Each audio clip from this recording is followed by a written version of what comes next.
This week, the last leg of Canada before we make it up into Alaska, the Stewart-Cassiar Highway onto Whitehorse, Yukon. This is RV Miles.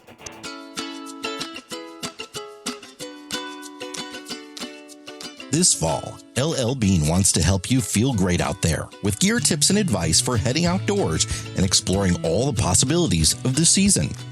On a chilly hike, it's the littlest comforts that make a big difference. One small addition to your hiking pack is a hand towel that you can use to make a clean seat anywhere. It's a fraction of the weight and size of a camp chair, and it turns the dirtiest rock, log, or stretch of ground into a perfect seat for a quick rest. For more tips, easy how-tos, and inspiring stories, visit llbean.com/guide.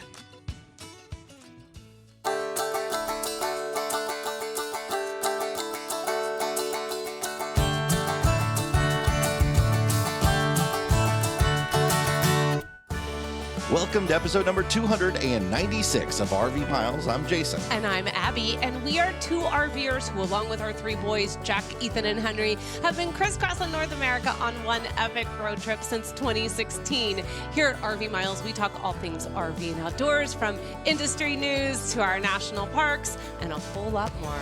If you are watching this on the YouTubes, we are coming to you from our apartment for the very first time. We don't intend to have this be a place where we record very much, but it is out of necessity that we are. We're in our kitchen. We're in our kitchen. The background behind us is the most well put together part of the apartment right now. We're in front of our little dining room hutch. Yeah, look at all of my coffee mugs. Note for the audio. All of my coffee mugs are finally on display, at least all of the ones that have been moved over here. Yeah, that's not all of them. No, that is not even close to all of them. Not all There's of like them. 10 back there, and you've got 30. There is more than 10, and there are not 30 waiting. There's like 29 and 11 up there, so it's fine.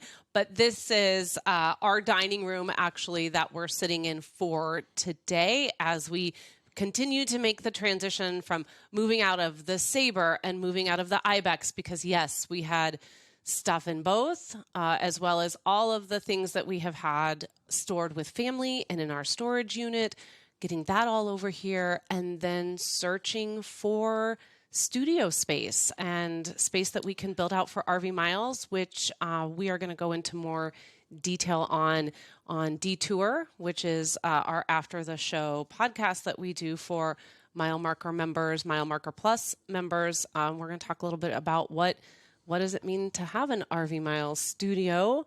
But first, we need to have an RV Miles home. It feels like we have stuff in more locations than ever right now. It's weird. But by the end of this week, I think it will mostly come together. Yeah. And we will be able to live in Arbor. We are not staying here yet. No, we can't. We don't have mattresses yet. They should hopefully be here by the end of the week. And that's the thing. Until we get the mattresses, we can't be in here. And it does feel like every time I take something from one space, something fills that space. Yeah. It just doesn't ever seem to be ending. I feel like I'm a hamster on a wheel that just keeps moving, and all that's happening is I'm getting really, really tired. It's mostly boxes.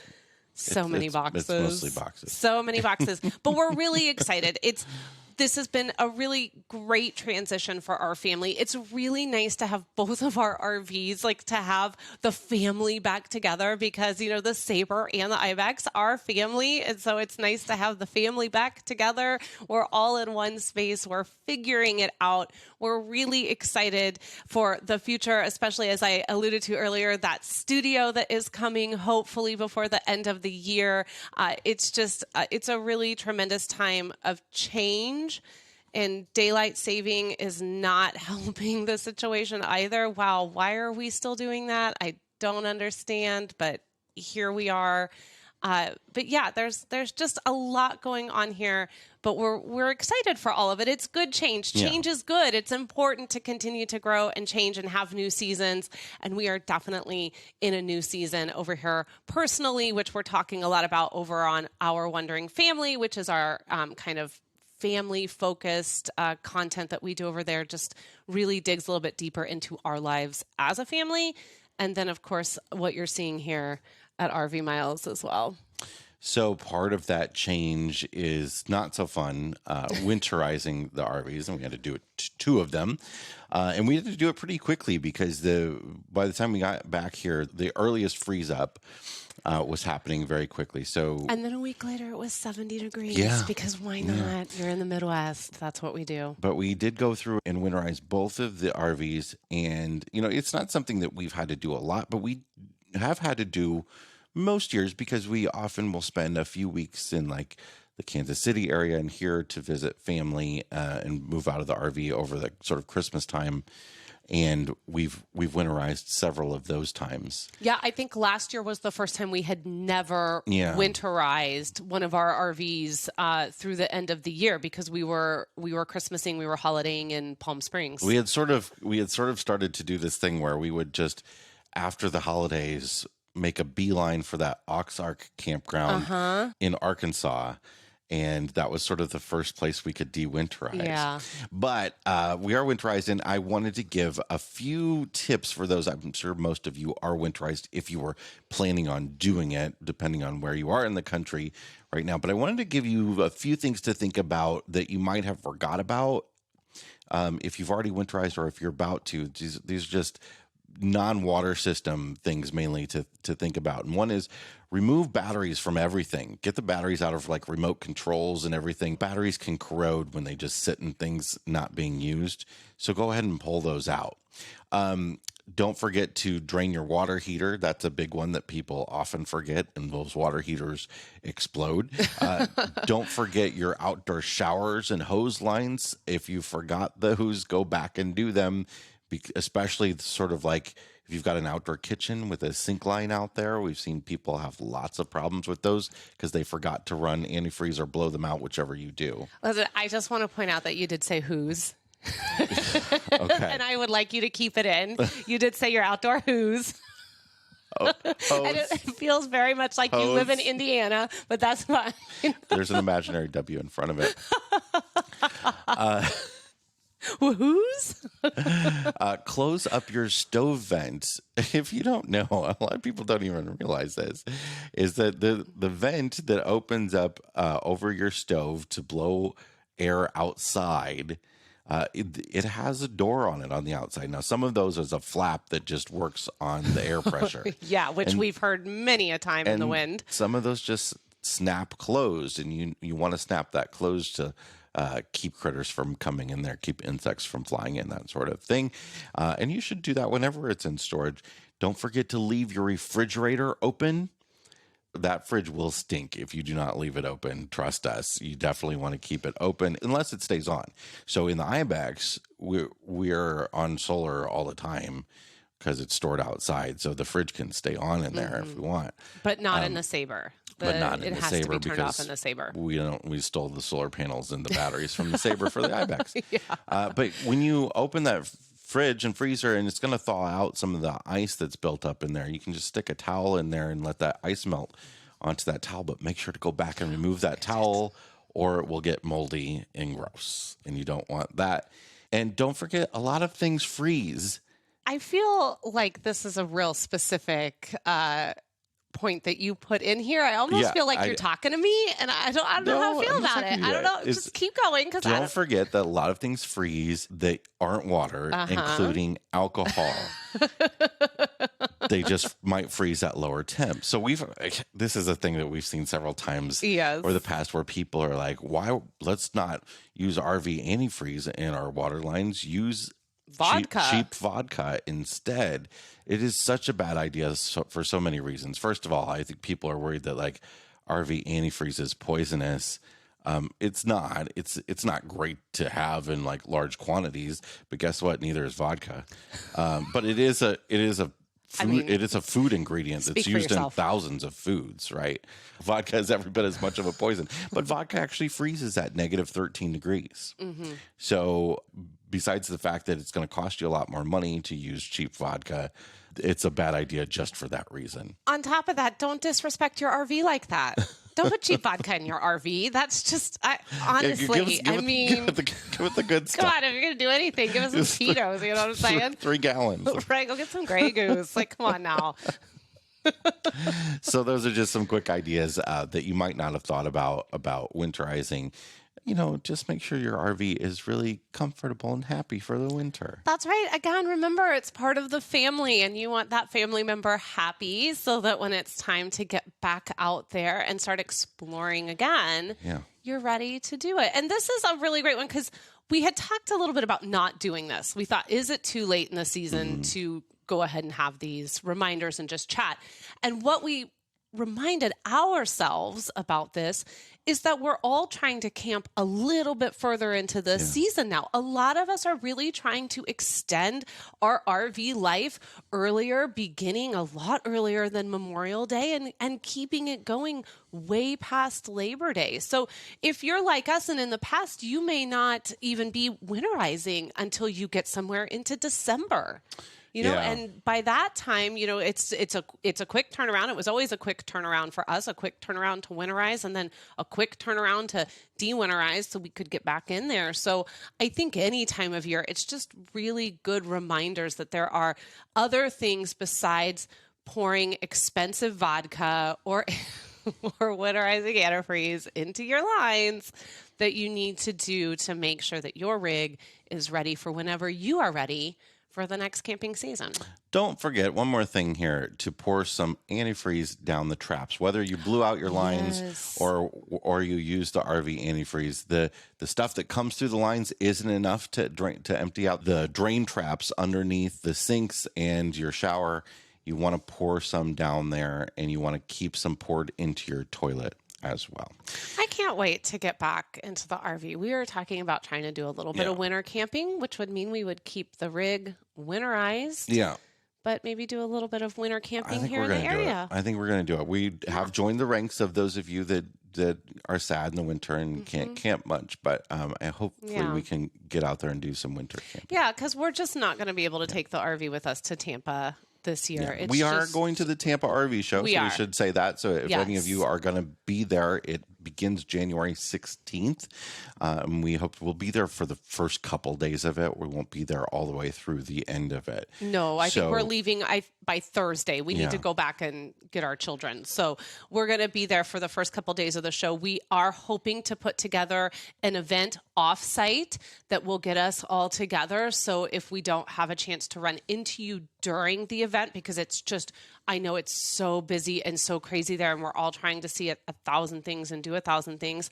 We are hoping to have an off-site event. It'll be just like a sort of a meetup at a restaurant or something. So chill. So don't like, don't make plans to go there just for us. Yeah, it's so chill. I mean, but make plans to go there just for us, but also make plans to go there because hopefully there will be good food and there will be others as well that you would like to run into and see. So we are working all of that out. If you want to kind of keep updated on when that's going to happen so you can make sure to mark that off on your Tampa RV show calendar, just go ahead and join our mailing list. You can go to rvmiles.com/mailing list. That's going to have all the information there, as well as next year's 2024 homecoming, which we're already planning and going back to Amana in October. We're going to be putting tickets on sale for that much sooner because we know that so many of you really like to plan out your full year, and we want to make sure that you can include the RV Miles homecoming if that is something you're interested in. So just head over to rvmiles.com/mailing list,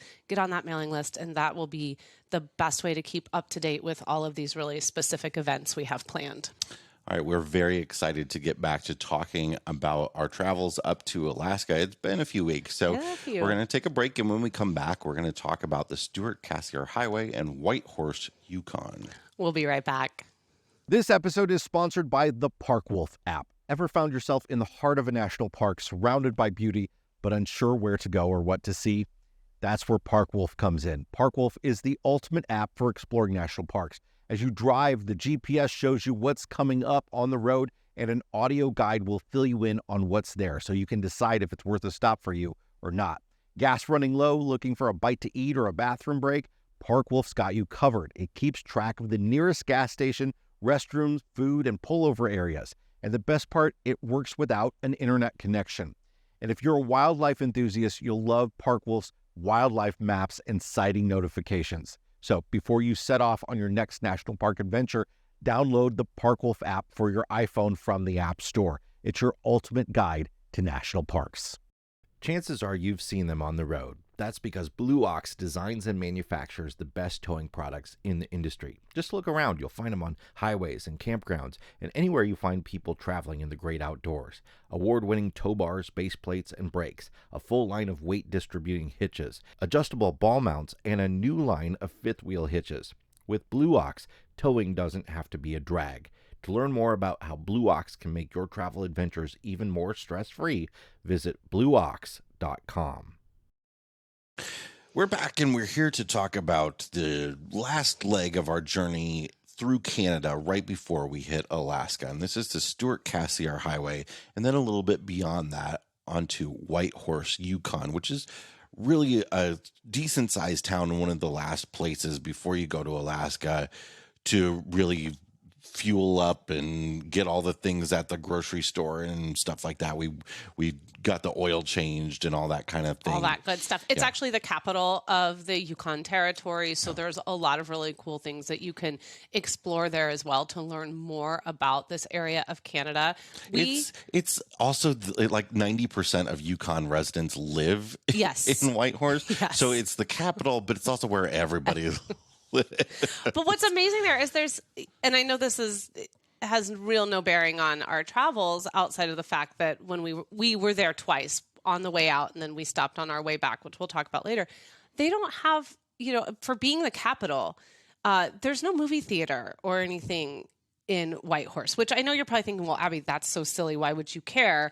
But that really stuck with me because I remember on the way back, there was a movie, I think it was Oppenheimer, that Jack was really wanting to see. Yeah. And, we thought, well, we'll pick that up in Whitehorse because we're going to be there for a few days before we continue this crazy journey back to the States. And I just remember being like, well, that's so interesting that this is the capital. 90% of the people live here. Yeah.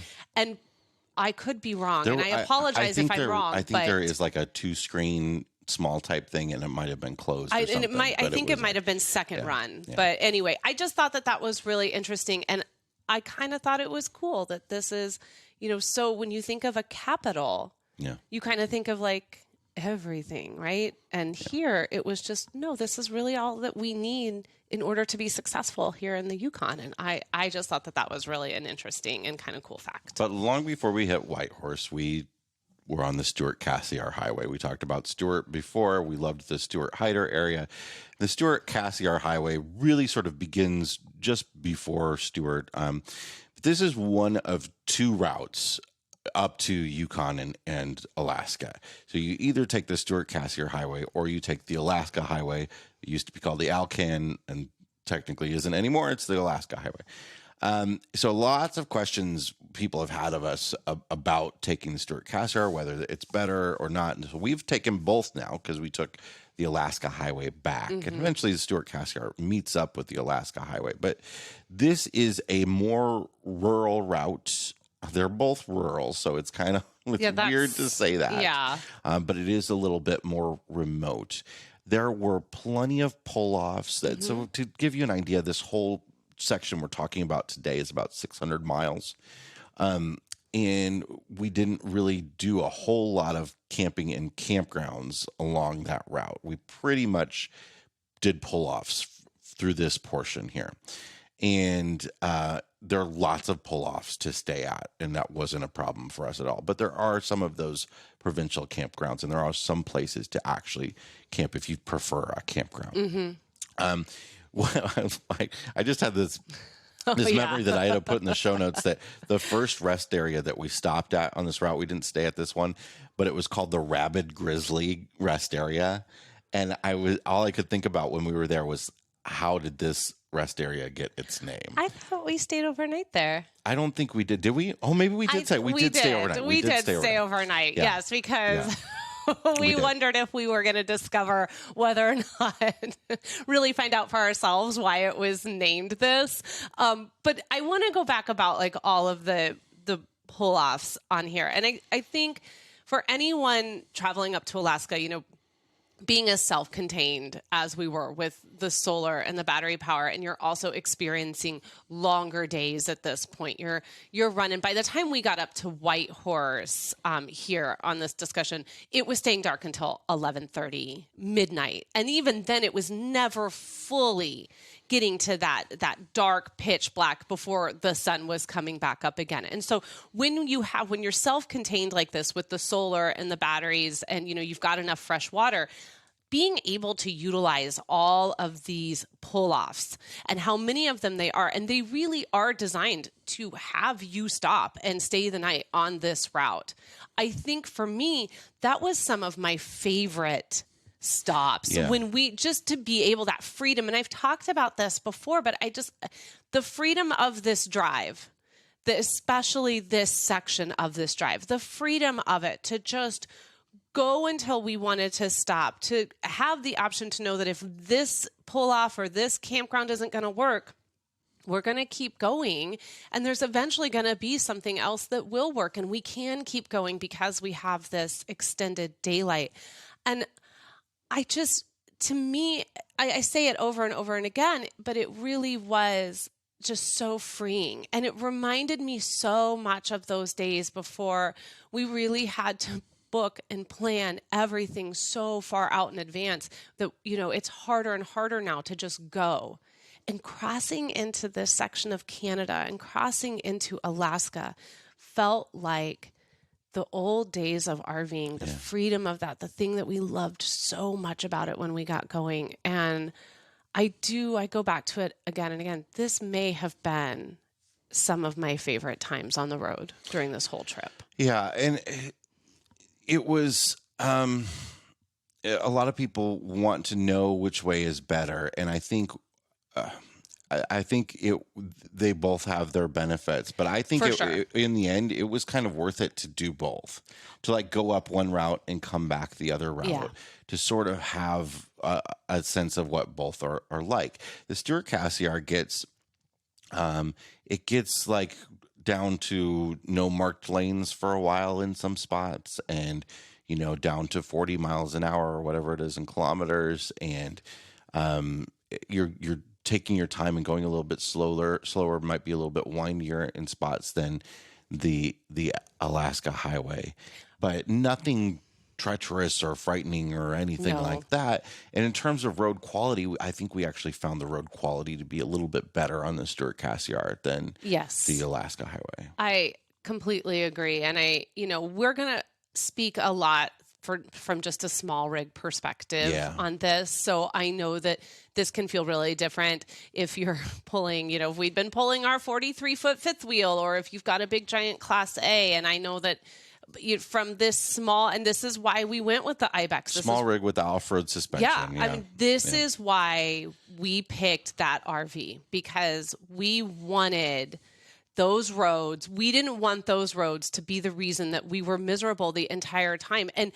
often we would come back into the rig and there would just be maybe a few things that had moved, which would just blow my mind. Yeah. Because if that had been the Sabre, or if that had been, the Pioneer, or even the bus to some extent, the bus, and I could imagine anybody in a motorhome, you're hearing every single bump and stuff going down the road. Stressful. I understand the stress that might be involved with that. And this is the section, you're north enough now on either of these routes. This is where you start to see the road issues, where there's the frost heaves, which is where frost over the winter alters the road, and they're marked pretty well. But if you hit them at a high speed, you're not going to enjoy that. Well, and that's why we talk about over and over again, slow down. You're going to hear us say this through this entire section of Canada, through the entire time in Alaska, and all the way back. Slow down. There was no reason to have people at times passing us at 65, 70 miles an hour. Yeah. No reason. I will take that to my grave. And I think those are the people that end up having problems with their rigs and things breaking. Because we passed one guy later on the side of the road. I think a part of it, I think I've talked about this before, but I think a part of it is people that really want to have full hookup campgrounds, and I don't blame you. But you have reservations along the way, and you're trying to book to get to them, and oh my gosh, the road is slowing you down, and I'm not going to get there till 10 o'clock. It's going way slower than you thought it was going to be.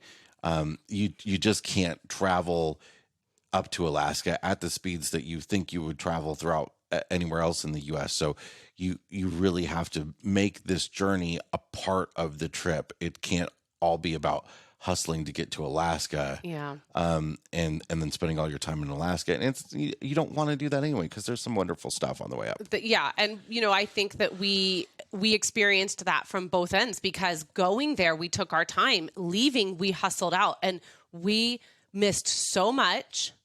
There were so many places we wanted to stop and see that we couldn't, because we had to go. We were having to drive longer days, longer hours, more miles. It was really, really exhausting. I mean, by the time we got back and doing 12 days, 3,500 miles, when we got back into the States, we were done. It was days before I felt like a human being again. And that would have really stunk if I had gotten up to Alaska and felt that way and needed those days to recover from all that driving. Now, that's just us. I mean, you could be someone who loves driving and, is like, I could drive for 22 out of 24 hours. That's great. I guarantee you it's still going to catch up with you. Can you do it 2 weeks in a row? It's going to catch up with you. So, this is another, and I'm getting off topic, but I have to ask this question. Would you, if you owned a Class A, because this is an RV experience outside of owning Bussy, which I still think is different, that we've never really had, would you do a Class A by yourself up to Alaska in the same way that we did with Bexy? Or would you do a Class A and feel better doing like a caravan with other Class A's that are scheduled into... I think I would always feel better no matter what rig I was in, going with other people on this route. But that wouldn't cut me out of doing it altogether if that wasn't an option. I think there's still plenty of services. There are plenty of people along the route. And now that, Starlink is an option, and if you need roadside assistance, you could set up Starlink and figure out getting somebody to you. There are services, there are people that can help you out along the route. The one issue I have with something like a Class A is that it is, a bit more specialized and harder to get work done on something if something really bad goes wrong. The windshield is always the thing that makes me... Not just a Class A, but any motorhome, really. Mm-hmm. Even Class C motorhomes, though, often they're on like a truck or van chassis that there might be more parts available and stuff for. And I'm not saying this because I think Class A's are inferior to this trip. It was just, there was something that you had said earlier. I think Class A's are awesome. It's just something you said earlier made me think about the majority of caravans that we saw, like the lead tour caravans. The majority of rigs that were participating in that were Class A's, with the occasional like smaller travel trailer, smaller rig thrown in. And I was just thinking, is there something in that, in that Class A community where a trip like this feels better guided, because you're going to be with a large number of Class A's for the most part. And, there's sort of like this comfort in numbers, especially if a part is needed.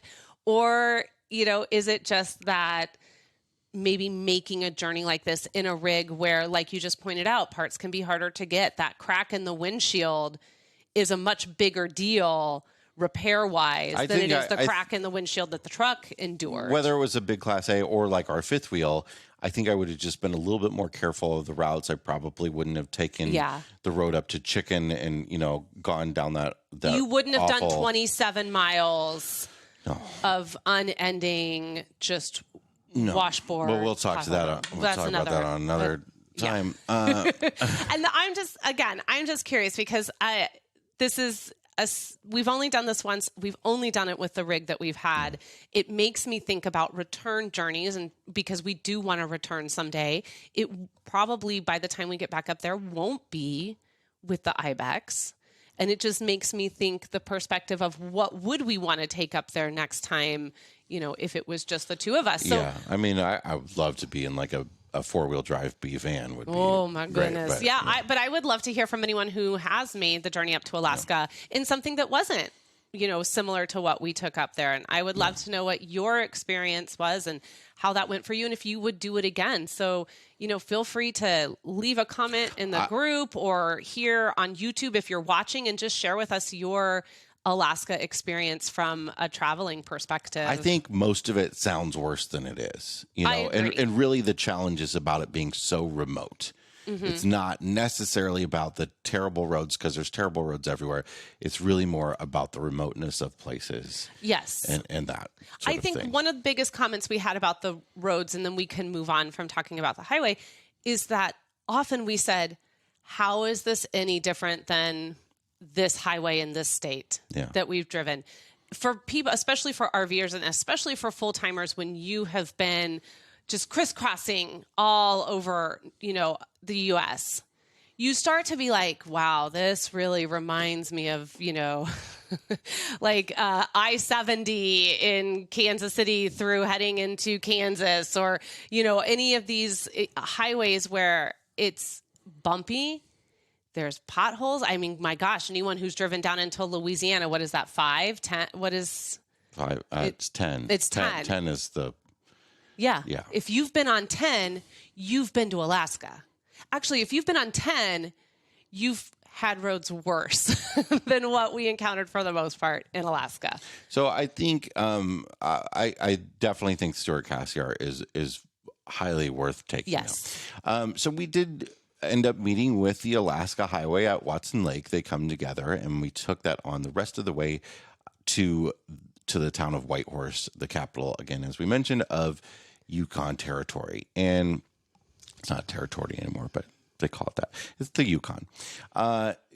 The town of Whitehorse, it's a decent sized town. There's lots of restaurants. Oh, yeah, There's it's super cool. big grocery stores, like we said, places to get oil changes and car washes and all that sort of stuff. It's a place to spend a decent amount of time. We didn't spend a ton of time. Our first time there, we spent 3 nights. We spent 3 nights. We celebrated Henry's 10th birthday while we were there, which was a ton of fun in this campground that I'm pretty sure we were as close to Jamie and Clay in this one as we were in San Francisco. This was tight. This was in a 25-foot RV. These spots they put us into was tight. We stayed at a place called Pioneer Park, and this is like a perfect example of when people really want pull-throughs because they think pull-throughs are easier. Mm-hmm. Sometimes pull-throughs are not. Sometimes pull-throughs are terrible, and this is an example of that. But this is a place where we were crammed in like sardines to be in these full hookup sites in the front of the park where we could have good Starlink access. Yeah. Now, this park it's called Pioneer RV Park, and a lot of people stay there. Lots of caravans stopping there on their way up to Alaska. This park also has some really nice spots in the back section of the park, but I don't think they're full hookup. I think they're just water and electric, and you don't have Starlink access because there's lots of trees, which, if you're working and you need to work, you got to get it done. Yeah, I think it was a challenge why we ended up where we ended up was because it was a challenge for them to even find 3 nights.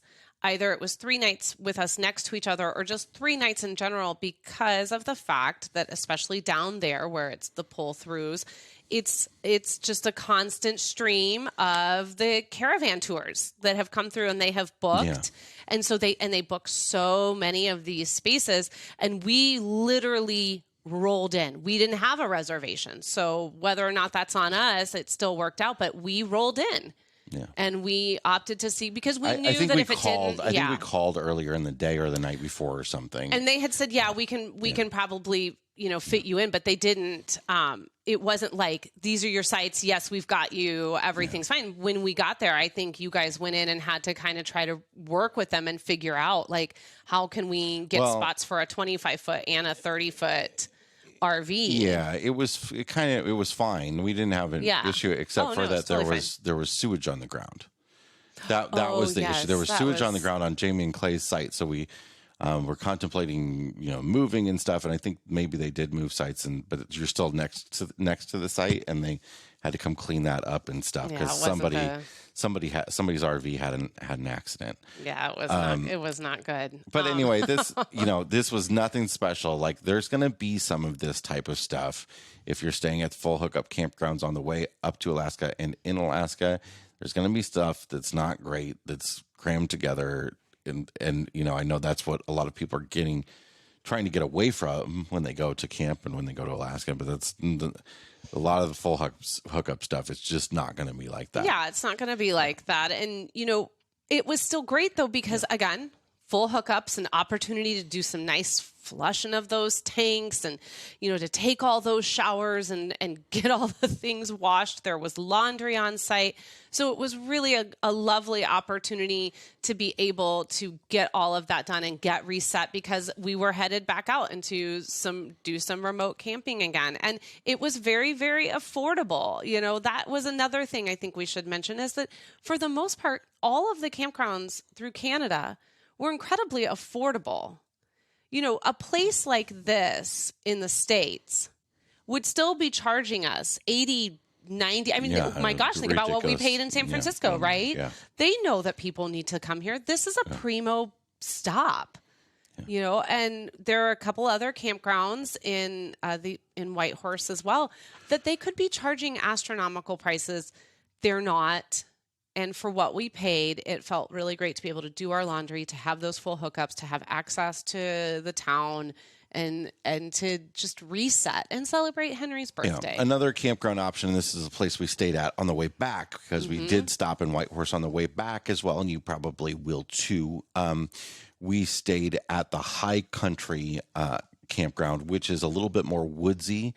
You are still packed in tight there. Yes. And there's no sewer, but there is a dump station. So it was just water and electric. Yeah, they backed us right up to the playground. I mean, we were 6 feet from the playground by the time we got Bexy in there. And Starling... It's better than parked up against something else. I'll take it. It was great. The kids, I mean, especially if this had been in early days of RVing, to let those littles go right out the door into the playground, it's beautiful. And Starlink was a real issue for us here. But again, we were able to get some laundry done and, kind of refuel before we continued on through Canada. This place is kind of cool because it had a bunch of old, Canadian military vehicles just sort of rusting out there.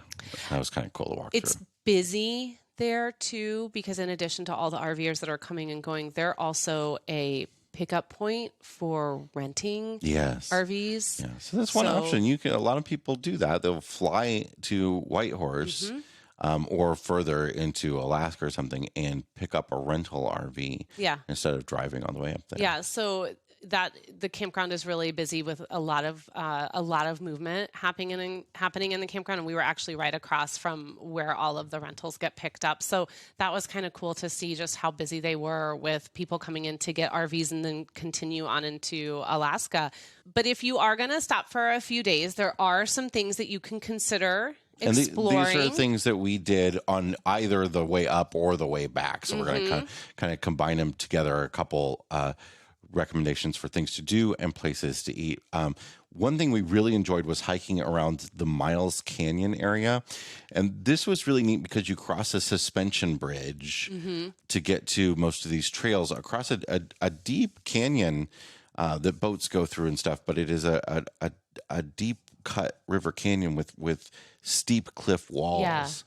Yeah. And the trails on this, it's kind of an island, but not really, across this bridge.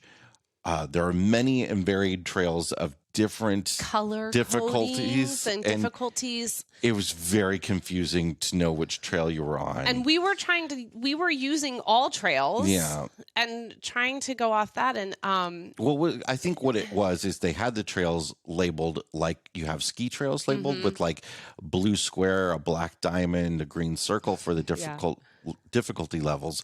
But then on top of that, crisscrossing all of those trails, They had cross-country ski trails. Yeah. So it all got very confusing. Then there's which ended up being like the orange trail and the green trail. And it was very confusing, but we were able to figure out, at least where we were, and just kind of wandered and tried to make it work. And but we found our way back, and it was totally fine. It was beautiful, like glacier water on the river. It's gorgeous. Beautiful day too. We had some stunning weather. I mean, just this whole trip, I can't really think. Once we got really into Canada and into Alaska and everything, I cannot think of weather that hampered anything for us. Yeah. Be that rain or heat it was just, the weather was so charming. And I know we lucked out because going up north, and so we'll talk about later, into Alaska as opposed to doing the south first, we missed what a lot of you experienced, which was rain. We almost had no rain the whole darn trip. No, it was just really so welcoming, welcome, explore our area, drive our roads. It was so great. So downtown Whitehorse has lots of kitschy restaurants and stuff and unique places to eat and explore. They have a great park for the kids to play out right down on the waterfront, so you can go view the waterfront. There's lookouts and stuff. There's an old riverboat that you can check out. Lots of different little things to do down there. Yeah, there's a Park Canada's site there. That's what the riverboat is. So if that's something that you really want to try to do as well, this is a great place for it. But we basically ate food and drank beer. So here are some recommendations for eating. Abby and I went to Burnt Toast Cafe for lunch, which was really good. For brunch. Which was really good brunch food, but no reservations, and we had to wait a long time. We did. One of those types of places, but it was definitely very, very good. Woodcutter's Blanket Restaurant and Brewery. This is kind of like a log cabin looking restaurant. And there's an outdoor eating area where you just sort of look over the road in front of you. And we sort of ate out there in this outdoor eating area with really good food. Oh, man. And, so good. They made killer French 75 for me. And you had a whiskey flight. Yes. And it was an excellent whiskey it was flight. So good. And the food was really great. And again, I think that they take reservations. We did not have one. It's a really popular spot. Small. And very small. Yeah. I wish we had been able to sit at the bar. Yeah. The bar looked like there's 2 points of this restaurant. When you walk by it, the outdoor area looks so cool. Like you want to sit on the outdoors. But then when you sit out there, you're like, I'm just looking at a road and some ugly businesses across the street, and it's not that great. This dental shop across the street. Yeah. But the restaurant looks like it's been added on over the years. There's a much newer looking side, and then where the bar is really old, dark woods and very cabiny, and it's a cool place. I would say if you only had time for one stop off of everything that we recommend here, that would be my pick to go here. And then Abby and I had a really nice dinner. This is a more fancy place at Tony's Pasta, Steak, and Seafood. God, I love it. It's so basic Italian name. It's a very basic Italian name, but actually the restaurant was really beautiful inside and sort of modern and hip feeling a little bit, I think. The wine was delicious. And what I loved the most about it is that they had a lot of gluten-free options. So if you are someone who is trying to avoid gluten, or perhaps you're trying to avoid gluten and dairy, this would be a really great option for you. And they're very, very accommodating to dietary needs. So that's why we picked this place. I want to point out, because we're literally talking about 4 places. This did happen over the course of the 2 visits. Yeah. I want to make it clear, we didn't just roll up on our first trip into Whitehorse and just literally be like, bye, Henry, happy birthday. We're going here to eat. We did make sure that Henry had Domino's for his birthday, because that's what the kid wanted. That's what he wanted. That kid loves Domino's. He loves pizza in general. He loves pizza, but he loves Domino's, which is my least favorite. But anyway, last place that we're going to talk about. The last place is not really a restaurant, but it is a brewery. They don't really have food there. You can get cheese and crackers and stuff, but it's Winterlong Brewing Company. They had really, really excellent beer. Yeah, that was another. Just the food scene in general was pretty solid. It was pretty great in Whitehorse. I liked the town of Whitehorse a lot. We even rolled up into an A&W. We did. A&Ws, I got to tell you, are a little bit different in Canada. There's a lot of A&Ws in Canada. Yes, there are. And they're a little bit different than the U.S. And I'm not sure I like them. For one thing, they don't serve hot dogs, which I think is, I know, but it's a little weird. Like, I think that's one thing a lot of people go to A&W for. And also, like, they don't really celebrate the root beer. Like a lot of A&Ws, you get like, how dare they not have celebrate like the this root beer? separate fountain, you know, that is like the barrel, and you can go fill it yourself. And here, you couldn't even fill yourself or anything. Does anyone actually go to A&W for the food? Isn't the whole point of going to an A&W for the root beer? That's what it was built on. I don't like root beer, so I can't speak to this. But for me, like, we never had Sonic around here. Oh, I'm so sorry. So A&W was the place that you would go for a hot dog or a root beer. Okay. Like, and most fast food restaurants didn't have root beer either. Sure. Like, or it wasn't good root beer. Or hot dogs. Yeah. I mean, if you want a hot dog and we're just talking fast food here, you go to Sonic. Although I would argue, I don't know what's going on at Sonic over these last few years, but boy, are they making me sad. They make me sad now. I don't like Sonic's hot dogs. I've decided I don't like them. You know what I love from Sonic? You gotta Sonic? go to Wiener Schnitzel's where you gotta go. No, the chili cheese tots from Sonic. That's where it's at. See, I always get the chili cheese dog, and I leave disappointed thinking I should have got the chili cheese tots. There's no point anymore ordering anything else at Sonic. You just get the chili cheese tots, get yourself a nice big soda, and you're good to go. Good to go. You come back and it's midnight, you eat that, and you're fine. You're fine. If you want to get your oil changed in Whitehorse, here's a lesson. Everybody else does too. So just pulling up at the oil change place, you're going to be waiting in line for a while unless you show up right when they open, which was what Abby thought I should do. And I didn't listen to her. And I showed up an hour later and I waited in a line of probably had 7 vehicles in front of me. On a Saturday. And I said, of 2 lines, like 2 lines with 7 vehicles each in them. I said, it's Saturday and you should probably get there when they open. And the idea of getting up that early just was not interesting to Jason. I don't know if day of the week matters either, though, because it was all people. It was all travelers. Yeah, it really was. Well, we needed that oil change before we continued back on. We wanted to make sure and take care of Fordo, wanted it to perform well. So that was our trip up to Whitehorse, and we're excited to continue talking about actually getting into Alaska here. But we have the next couple of weeks. One more. We have one more. We have one more Yukon stop. One more Yukon stop, which was I'm so excited to talk about. Probably my second favorite place in Canada. Yeah, Dawson City. You came out of it with a T-shirt. That's a big deal. Yeah, I came out of several places with a T-shirt. Well, I think that's how we know when you like a place, is when Jason buys a T-shirt. Well, I didn't get one in Stewart, and I wish I'd had. Yeah, well, maybe we can find you one for our return trip. That was just going to have to go back now. Jason needs a Dawson City is going to be sort of gold rushy town fun. And old-timey, y'all. We did a decent amount of stuff there, so we're excited about talking about that. Yes. Probably next week. I don't know. We haven't decided what we're talking about next week. Are we coming back next week? Is this going to be a weekly podcast? Who knows? Will it still be in the kitchen? Who knows? Probably. Probably. We're going to take a break, and when we come back, we'll check the level of our tanks. All right, we'll be right back. You know, when I was a kid, one of the best Christmases ever, I remember my dad bringing out a brand new bicycle into the living room when I was like 7 years old. What's the adult version of that? What's the way that you can deliver that best gift ever effect this holiday season? Well, you can still do it with a bike. Electric e-bikes will impress even the hardest person to shop for on your list. There are lots of e-bikes to choose from out there, but there's only one Electric XP, the best-selling e-bike in America. It's the perfect gift for the explorer, the eco-warrior, or the parent on your list, or just as a treat for yourself. And starting at just $749, these e-bikes are friendly on your wallet.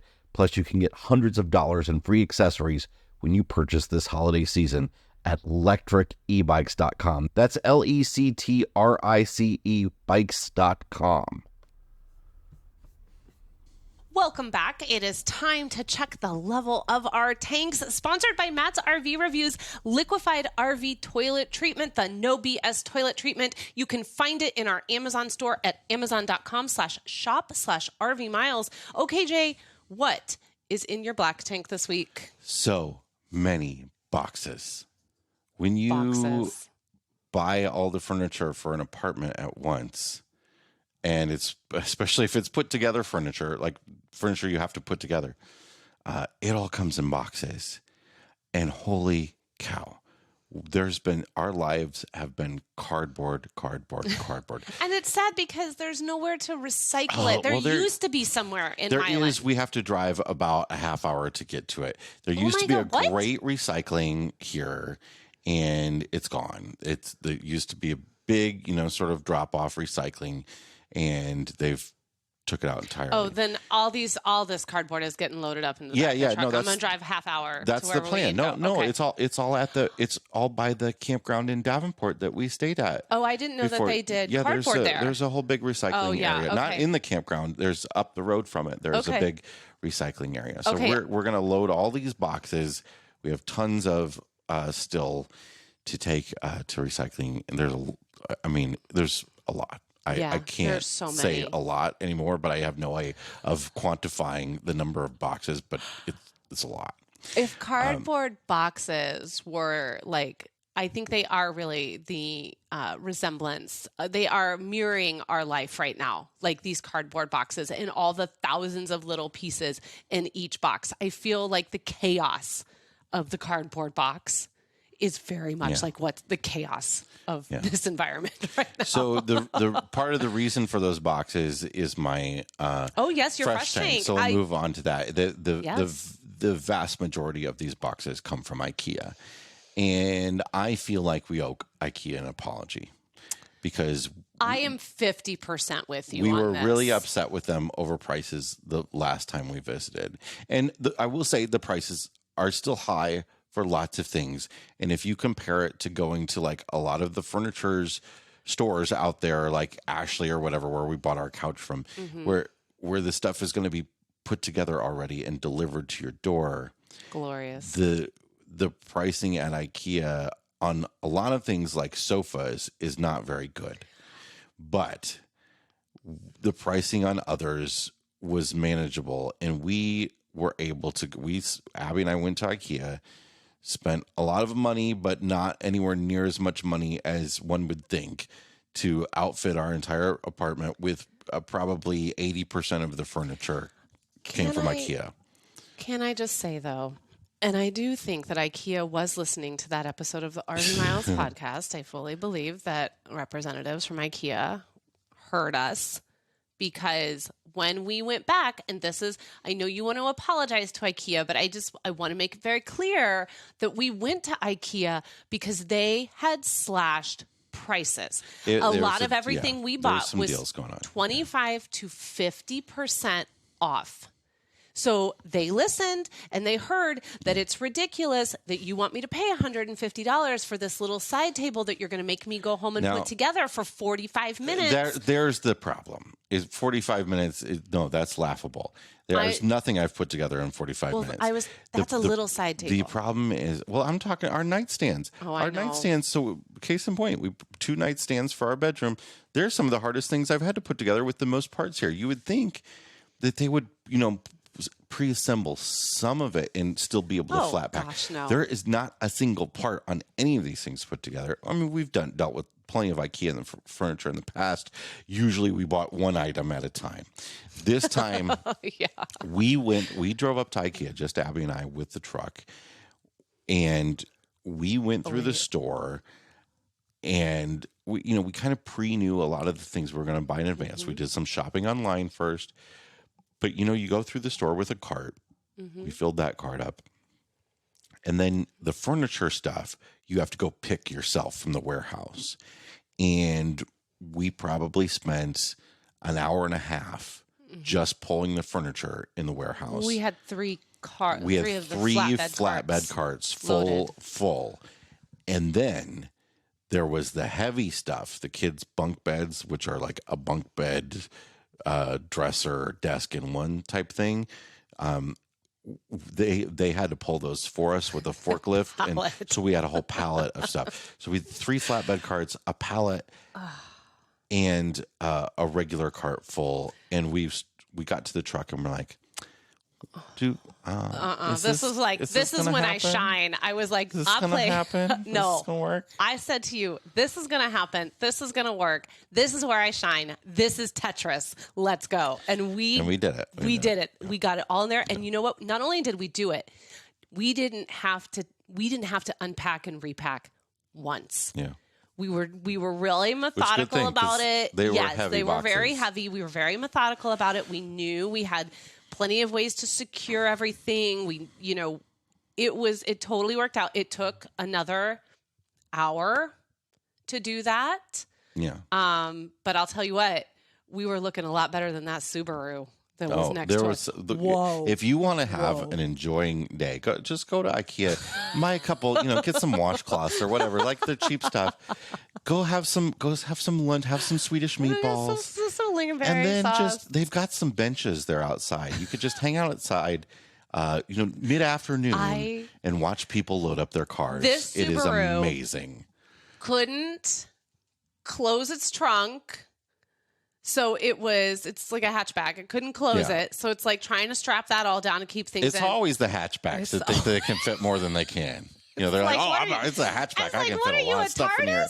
You're not a TARDIS. And so, they're like trying to just try it. It really looked like an adult figure with a kid going off to college that were together trying to get everything they needed in order to head off to university, or that they had discovered that they had gotten there and whoa, we got nothing. And so they're trying to help furnish this new apartment because everything was very much in that vein. And they were like, we will get all of it in here. And at one point she's just standing there holding this pillow, this little throw pillow. And you could see the look of sadness on her face because she's like, I don't have anywhere for this throw. There's like literally the throw pillow is like about to be sacrificed because there's just I imagine nowhere. A lot of stuff gets returned immediately at IKEA because they don't have a place for it. We thought about doing it. Little 2-door coupe next to us that tried to buy a desk and was trying to get it into this little 2-door coupe. No. And the desk was fully assembled because they had bought it, I think, over in the secondhand section of IKEA. They tried for 45 minutes. The majority of the time that we were packing up, they tried so hard to figure out how to get this desk, which you just look at this car and you're like, this desk is not going in. But they were not going to give up. They finally had to give up. They returned it. On the way out, the guy says to Jason, he's like, that is a really nice looking truck, and I really wish I had one of those. How much did you pay for that? So then we had to drive 2.5 hours back here and then haul all of these giant heavy boxes up a flight of stairs. We did. Did it. And then put it all together. So we've, over the last many days, been putting furniture together, and it seems nonstop. Most pieces of furniture take like 3 hours to put together, no matter their size. And it's going slow, but it's going. We've got our living room done. We've got our kitchen done. We've got our bedroom most of the way there. And next is the kids' bedrooms, which I've been afraid of because those, we will not see Jason. There were 6. There were the biggest boxes, and each of the 2 bunk beds had 6 boxes. So Jason does all of this. Bless him. He puts it all together because I tried to put. He tried to put together a little fabric stuffed animal tower. And about a third of the way through it, I'm like, Jason, I'm going to throw this thing out the window.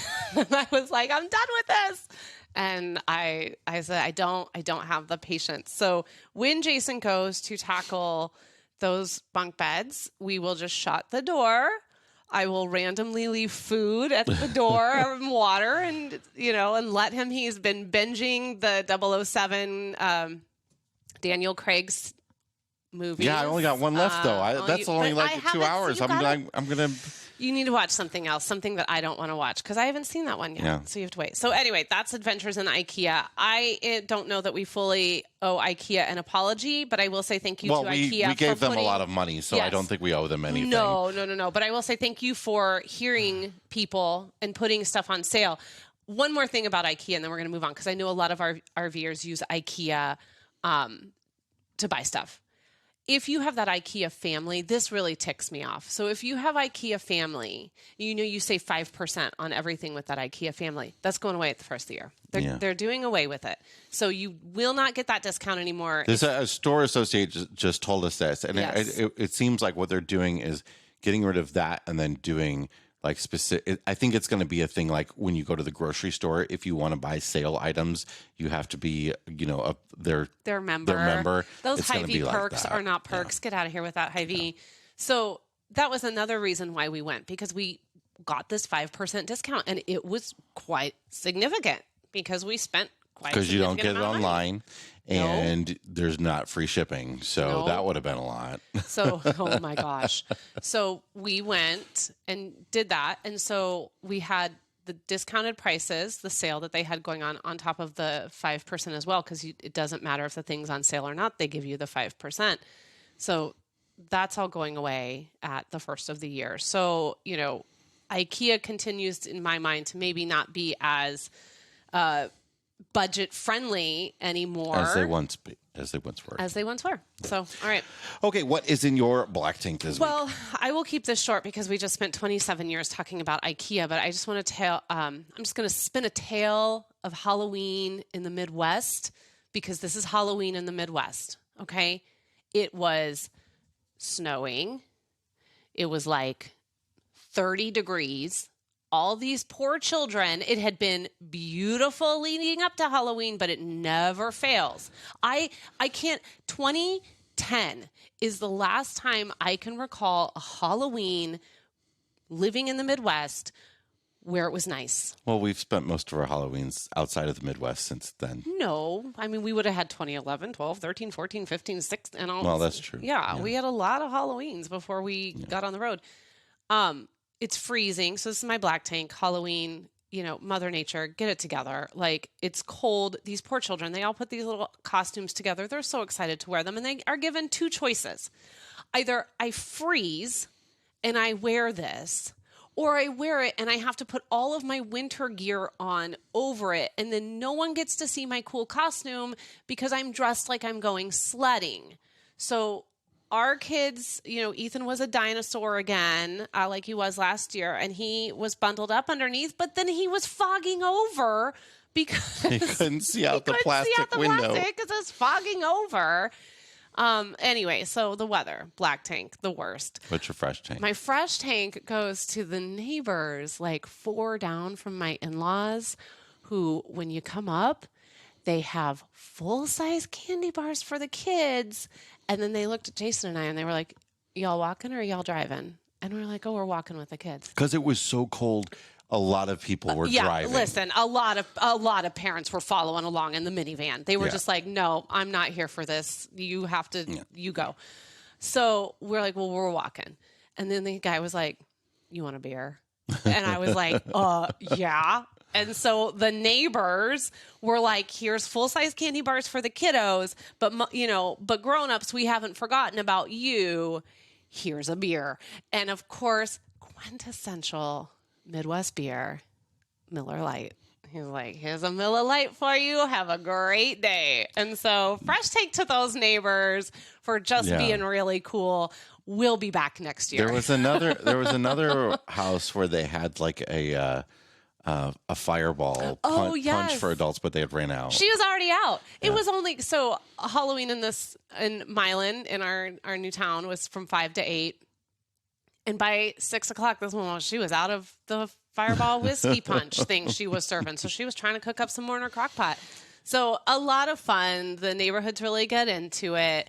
I hope that next year maybe the weather is a little bit more cooperative so that all of these kiddos who work so hard and the grown-ups who work really hard to make these costumes happen get to all go out and really enjoy their costumes and get to see everyone, because nobody wants to trick or treat the mall. I mean, no, we don't. I would if the mall, like our last mall trick or treating experience was fun because they had events and stuff. Yeah, it was, but it was still outside. But it was also like all the stores, clearly like the mall provided the candy, or like so all of the stores had the same candy. Yes. And they had entertainment, and that was a lot of fun, but it was an outside mall and it still felt really festive, and you were out. To me here, to be able to go to house, and all the houses were so decorated, and it's just as much fun, I think, sometimes for the grown-ups to hand out the candy as it is for the kids to come up and get some. We get to see neighborhood people and everybody dressed up and everybody out and about, and it's a chance to talk to people and have a little bit of community. And boy, it would be really nice. The kids lasted maybe 30, 40 minutes. And then they were freezing. Their hands were cold. It was just miserable. So next year, I expect Mother Nature to cooperate a little bit more. Okay. That's it for this week's episode of the RV Miles podcast. Yes, it is. Thank you so much for joining us. And hey, we have one favor to ask of you if you have made it all the way to the end of the show. Will you please, if you are listening to this, head over to Apple Podcast and leave RV Miles a 5-star review. That review is helping to put us in front of a whole new generation of listeners. So thank you so much for taking some time to do that. If you are watching this on YouTube, would you consider please hitting that like button? If you're not subscribed to the channel, why don't you stick around and subscribe to the channel and join us for future episodes? Those two actions as well tell YouTube that this is content that you value and that they should also share this content with other RVers out there in the YouTube community. So thank you so much for taking the time to do that as well.